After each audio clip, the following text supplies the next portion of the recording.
ദൈവത്തിൻ്റെ പരിശുദ്ധമായ നാമത്തിന് സ്തോത്രം ചെയ്യുന്നു. കർത്താവിൽ അനുഗ്രഹിക്കപ്പെട്ട ദൈവമക്കളെ, ഒരിക്കൽ കൂടി ദൈവത്തിൻ്റെ വചനം നിങ്ങളോട് പങ്കുവയ്ക്കാൻ കർത്താവ് എനിക്ക് തരുന്ന അവസരത്തെ ഓർത്ത് ദൈവത്തെ വാഴ്ത്തുന്നു. നിങ്ങൾക്കെല്ലാവർക്കും യേശുക്രിസ്തുവിൻ്റെ ധന്യമുള്ള നാമത്തിൽ വിനീതമായ സ്നേഹവന്ദനങ്ങൾ അറിയിക്കുന്നു. കർത്താവ് നമ്മോട് ഇന്നും വളരെ വ്യക്തമായി സംസാരിക്കട്ടെ. വിവിധ ആവശ്യങ്ങളുമായി കർത്താവിൻ്റെ സന്നിധിയിൽ കാത്തിരിക്കുന്ന ഒത്തിരി പേരുണ്ടെന്നറിയാം. അവരോടൊക്കെ ദൈവാത്മാവ് വളരെ വ്യക്തമായി സംസാരിക്കട്ടെ എന്ന് പ്രത്യേക ദൈവത്തോട് പ്രാർത്ഥിക്കുന്നു. വചനം കേൾക്കുന്ന നിങ്ങൾക്കെല്ലാവർക്കും കർത്താവിൽ നിന്നും ബലവും ശക്തിയും മറുപടിയും എല്ലാം ദൈവം തരുവാൻ വിശ്വസ്തനാണെന്ന് അനവധി പ്രാവശ്യം നമ്മൾ അനുഭവിച്ചിട്ടുണ്ടല്ലോ. ആകയാൽ ദൈവത്തിന്, നമ്മോട് ഇടപെടുന്ന ദൈവത്തിന്, നമ്മെ സഹായിക്കുന്ന ദൈവത്തിന് എല്ലാ മഹത്വവും പുകഴ്ചയും സ്തുതിയും സ്തോത്രവും എല്ലാം കരയറ്റിക്കൊണ്ട് കർത്തൃസന്നിധിയിൽ ഇന്ന് നാം ഒരുമിച്ച് ചിന്തിക്കാൻ ആഗ്രഹിക്കുന്ന ദൈവിക വചനത്തിലേക്ക് നിങ്ങളുടെ ശ്രദ്ധയെ തിരിക്കുകയാണ്. യെശയ്യാ പ്രവചനം 41-ാം അധ്യായം അതിൻ്റെ 17-ാമത്തെ വാക്യം ഞാൻ ഇന്നത്തെ ചിന്തയ്ക്ക് വേണ്ടി വായിക്കാം. യെശയ്യാ പ്രവചനം 41-ാം അധ്യായം 17-ാമത്തെ വാക്യം. എളിയവരും ദരിദ്രന്മാരുമായവർ വെള്ളം തിരഞ്ഞു നടക്കുന്നു, ഒട്ടും കിട്ടായികയാൽ അവരുടെ നാവ് ദാഹം കൊണ്ട് വരണ്ടു പോകുന്നു. യഹോവയായ ഞാൻ അവർക്ക് ഉത്തരമരുളും, ഇസ്രായേലിൻ്റെ ദൈവമായി ഞാൻ അവരെ കൈവിടുകയില്ല. ഒന്നോടെ ഞാൻ ആദ്യത്തെയും അവസാനത്തെയൊക്കെ വാക്ക് ചേർത്ത് വായിക്കട്ടെ. എളിയവരും ദരിദ്രരുമായവർ വെള്ളം തെരഞ്ഞു നടക്കുന്നു. അവസാനത്തെ വാചകം, ഇസ്രായേലിൻ്റെ ദൈവമായി ഞാൻ അവരെ കൈവിടുകയില്ല. വെള്ളം തെരഞ്ഞു നടക്കുന്നവരെ കൈവിടുകയില്ലെന്ന്. ഞാനിതൊരു വലിയ സംഭവത്തിൻ്റെ, വലിയൊരു വിശദീകരണത്തിൻ്റെ ഇടയിൽ നിന്നൊരു വാക്യം പുറത്തേക്കിട്ട് വായിച്ചതാണ്. ഈ അധ്യായത്തിനകത്ത് സഹായിക്കുന്ന, വിടുവിക്കുന്ന ദൈവത്തെ വളരെ വ്യക്തമായിട്ട് കാണാൻ കഴിയും. ആ മുകളിൽ നിന്ന് താഴേക്കൊക്കെ വായിച്ചാൽ വളരെ കൃത്യമായി മനുഷ്യനെ സഹായിക്കുന്ന, ദൈവത്തെ ആവശ്യക്കാരായി ആഗ്രഹിക്കുന്നവരെ സഹായിക്കുന്ന, അവരെ കൈവിടാത്ത, അവർക്ക് വേണ്ടി പ്രവർത്തിക്കുന്ന ദൈവത്തെ ഈ അധ്യായത്തിൽ കാണാൻ കഴിയുന്നുണ്ട്. അത് മുഴുവനൊന്നും വിശദീകരിക്കാൻ അത്ര വലിയൊരു പ്രഭാഷണമല്ലല്ലോ ഈ സമയത്ത് നമ്മൾക്ക് ലഭിക്കുന്നത്. ചുരുക്കം ചില വാക്കുകൊണ്ട് ചുരുങ്ങിയ ചില കാര്യങ്ങൾ പങ്കുവയ്ക്കാനല്ലേ. ഈ 17-ാം വാക്യം, ആ വാക്യം മാത്രം നമുക്കൊന്ന് ചിന്തിച്ച് നമുക്ക് ആത്മാവിൽ നിന്ന് ബലപ്പെടാം. ആ വാക്യത്തിൽ എഴുതിയിരിക്കുന്നത് ഇങ്ങനെയാണ്: എളിയവരും ദരിദ്രരുമായവർ വെള്ളം തെരഞ്ഞു നടക്കുന്നു. വെള്ളം മനുഷ്യൻ്റെ അടിസ്ഥാന ആവശ്യമാണ്. കാര്യം നിസ്സാരമാണ്, വെള്ളമല്ലേ എന്ന് ചിന്തിക്കാം. പക്ഷെ അതില്ലാതെ ജീവിക്കാൻ പറ്റിയല്ലോ. അപ്പം ദരിദ്രരായ ആളുകൾ, വളരെ എളിയവരായ ആളുകൾ, അവർ വെള്ളം തിരഞ്ഞ് നടക്കുക, അതിനന്വേഷിച്ച് നടക്കുക. അവരോടുള്ള, വെള്ളം തിരഞ്ഞ് നടക്കുന്നവരോടുള്ള ദൈവത്തിൻ്റെ ഒരു ഇടപെടലാണ് ഇവിടെ എഴുതിയിരിക്കുന്നത്. 1, 2, 3 കാര്യങ്ങൾ ഞാൻ ആ വാക്യം വായിച്ചപ്പോൾ ശ്രദ്ധിച്ചത് നിങ്ങളുടെ ഓർമ്മയിൽ കൊണ്ടുവരാം കേട്ടോ. എളിയവരും ദരിദ്രരുമായവർ വെള്ളം തിരഞ്ഞ് നടക്കുന്നു. അടുത്ത വാചകം, ഒട്ടും കിട്ടായികയാൽ അവരുടെ നാവ് ദാഹം കൊണ്ട് വരണ്ടു പോകുന്നു. അപ്പോൾ ആ വാക്കിനെ രണ്ടായി തിരിക്കാം. ഒട്ടും കിട്ടായികയാൽ, അപ്പോൾ വെള്ളം തിരഞ്ഞ് നടക്കുമ്പോൾ ആദ്യത്തെ ഒരു സ്റ്റേജാണ് ഒട്ടും കിട്ടായികയാൽ. ഒരു തുള്ളി വെള്ളം പോലും കിട്ടായികയാൽ. നമുക്കൊരു നിർബന്ധമുണ്ട്, തിരയുമ്പോഴത്തേക്കും കിട്ടിക്കൊള്ളണം എന്നൊരു നിർബന്ധമുണ്ട്. ഞാനിവിടെ വെള്ളം അല്ല എൻ്റെ പ്രധാനപ്പെട്ട ചിന്ത കേട്ടോ. ആത്മീക ജീവിതത്തിൽ എന്തെല്ലാം കാര്യങ്ങൾ നമ്മൾ തിരഞ്ഞ് കണ്ടുപിടിക്കണമെന്നറിയൂ. ചുമ്മാ കയ്യും കെട്ട് വീട്ടിലിരുന്നാൽ വീട്ടിൽ വന്ന് കയറുമെന്ന് വിചാരിക്കരുത്. അങ്ങനെയുള്ള ആരെങ്കിലും കണ്ടാക്കാം, വലിയ ജന്മിമാരുടെ മക്കളോ വലിയ പിതൃസ്വത്തും കാര്യങ്ങളൊക്കെയായി ഒരു പരിപാടിക്കും പോകാണ്ട് വീട്ടിലിരുന്നാൽ മതി. അങ്ങനെയുള്ള ആളുകൾ ഒറ്റപ്പെട്ട ചിലർ കണ്ടേക്കാം. പക്ഷെ പൊതുവിൽ ഞാനുൾപ്പെടെ എന്നെ കേൾക്കുന്ന നിങ്ങളൊക്കെ എന്തെല്ലാം കാര്യങ്ങൾ തിരഞ്ഞ് കണ്ടുപിടിച്ച ഇന്ന് നിൽക്കുന്ന സ്ഥിതിയിലെത്തിയത്. ഒരുപക്ഷെ ഇന്നത്തെ സ്ഥിതിയായിരിക്കും പലരും, നമ്മളെ കാണുന്നവർ, നമ്മളെ ശ്രദ്ധിക്കുന്നവർ, നമ്മളെക്കുറിച്ച് അനുകൂലമായോ പ്രതികൂലമായോ പറയുന്ന ആളുകൾ ഇന്നത്തെ സ്ഥിതിയായിരിക്കും അറിയുന്നത്. പക്ഷേ കുറേ വർഷങ്ങളായി ഒരു നന്മയ്ക്ക് വേണ്ടി, ഒരു ജീവിതത്തിന് വേണ്ടി, ഒരു ജോലിക്ക് വേണ്ടി, ഒരനുഗ്രഹത്തിന് വേണ്ടി, ഒരു ഉയർച്ചയ്ക്ക് വേണ്ടി, സ്വസ്ഥതയ്ക്ക് വേണ്ടി, സമാധാനത്തിന് വേണ്ടി, ഒരു നല്ല ജീവിതം ലഭിക്കാൻ വേണ്ടി എത്രയോ കാലങ്ങൾ എന്തെല്ലാം തെരഞ്ഞ് നടത്തട്ട ഇന്നിവിടെ എത്തിയത്.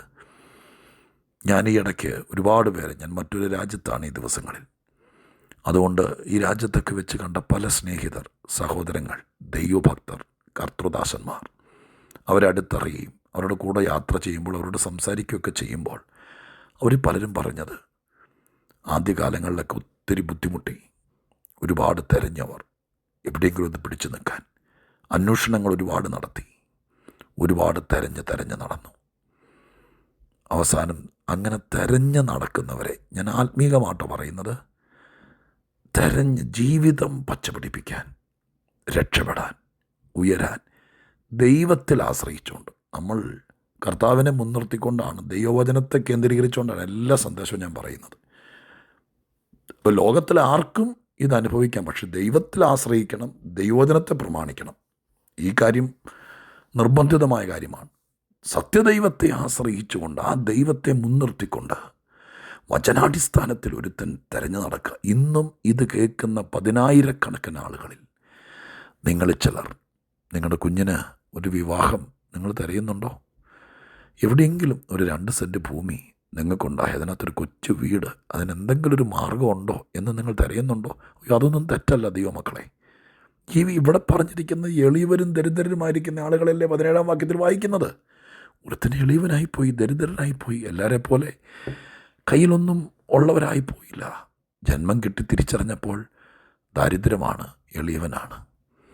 എങ്ങനെയെങ്കിലും കുഞ്ഞുങ്ങളെ വളർത്താൻ, എങ്ങനെയെങ്കിലും അവരെ പഠിപ്പിക്കാൻ, എങ്ങനെയെങ്കിലും രക്ഷപ്പെടാൻ, ഒരു കൊച്ച് നനയാത്തൊരു വീട്, ഒരു രാജ്യത്തേക്ക് കുഞ്ഞുങ്ങളെ അയക്കാൻ, ഒരു ജോലി കിട്ടാൻ, അതൊക്കെ തിരയുന്നത് എന്തെങ്കിലും വഴിയുണ്ടോ എന്ന് ചോദിക്കുന്നതൊന്നും തെറ്റല്ല കേട്ടോ, തെറ്റല്ല.